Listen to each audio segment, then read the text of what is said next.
ভগবানপুরে লগ্নজিতা চক্রবর্তীকে গান গাইতে বাধার অভিযোগ, সরব শঙ্কুদেব পণ্ডা। তৃণমূল নেতা মেহবুব মল্লিক লগ্নজিতা চক্রবর্তীকে গান বন্ধ করতে বলেন।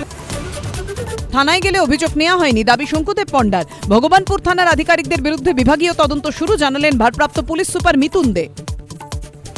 দলের নামে থাকবে চমক, কাল নতুন দলের ঘোষণা। রেজিনগরে সভাস্থল পরিদর্শনে হুমায়ুন কবির। 3টে অক্ষরেই পার্টি ওপেন হবে, বাংলার জনতার পার্টি হবে।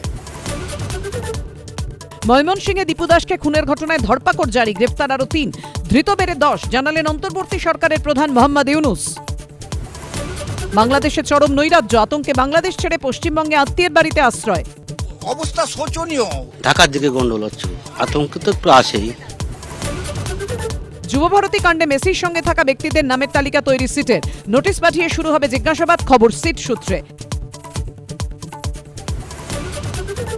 কি নিয়ে সরগরম হীরক রাজ্য, কি বলছেন হীরক রাজ্য তার সভাসদরা, দেখুন হীরক রাজার দরবার রাত 10:30টায়।